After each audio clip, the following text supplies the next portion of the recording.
Hi എൻ്റെ കൂട്ടുകാരെ, ചേട്ടായി നാളെ വരുമെന്നാണ് എന്നോട് പറഞ്ഞു. നാളെ വൈകിട്ടത്തേക്ക് വരുമെന്ന് പറഞ്ഞു. ഇപ്പം വിളിച്ചിട്ട് എന്നോട് പറയുക ഞാൻ എവിടെയാണെന്ന് ചോദിച്ചു. അപ്പോൾ ഞാൻ പറഞ്ഞു ഞാൻ പത്തനംതിട്ടയിലായിരുന്നെന്ന് പറഞ്ഞു. അപ്പോൾ ഞാൻ പത്തനംതിട്ടയിൽ നിന്ന് ഇങ്ങോട്ട് വന്നുകൊണ്ടിരിക്കുകയാണ്. അപ്പോൾ ഞാൻ ചോദിച്ചു ചേട്ടാ എന്താ വിളിച്ചതെന്ന് വെച്ചാൽ പറയാം ചേട്ടാ ഇപ്പം കോട്ടയം കഴിഞ്ഞെന്ന്. നിങ്ങൾ നോർത്തേക്ക് ഞാൻ ഒരു വക വെച്ച് പോലും ഇല്ല, പിന്നെ വരുന്ന കാര്യം പറഞ്ഞില്ല, ഒന്നുമില്ല. ധൃതി പിടിച്ച് ഞാനിനിപ്പം ചിക്കൻ വാങ്ങിച്ചുകൊണ്ട് വന്നു.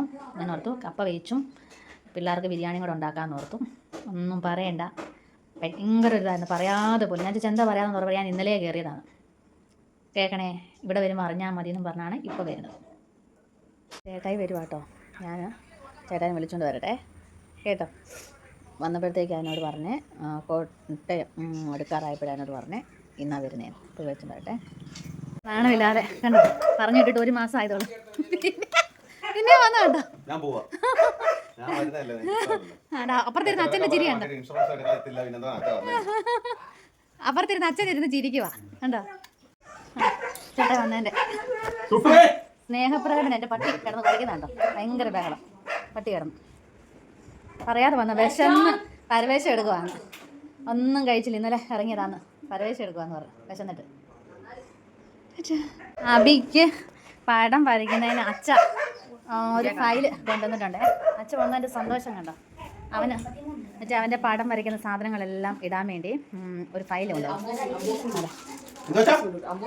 കണ്ടോ. ആ ഫയൽ കിട്ടിയപ്പം അവൻ തറയിലല്ല ഫയലിൻ്റെ കുറയാണ്. ആദ്യം പിന്നെ എന്താ കൊണ്ടു തന്നെ അച്ഛാ കണ്ടോ. ആദ്യം മൊബൈൽ സ്റ്റാൻഡ് കൊണ്ടു തന്നു. എനിക്ക് കൊണ്ടു തന്നത് മുളക് പൊടി ഇച്ചിരി മഞ്ഞപ്പൊടി കൊണ്ടു തന്നു. അച്ഛനാണ് അച്ഛൻ വന്നതിൻ്റെ ബഹളം ആദ്യമായിട്ട്. അച്ഛ ഫയൽ കൊണ്ടു തന്നതിൻ്റെ ബഹളം. എൻ്റെ അച്ഛ കപ്പ വേവിച്ചതും ചിക്കൻ കറിയും കഴിക്കാം അല്ല അച്ഛേ. ഇന്നലെ എങ്ങോട്ട് ഫുഡ് കഴിച്ചാന്ന് പറഞ്ഞു, പിന്നെ കഴിച്ചില്ല.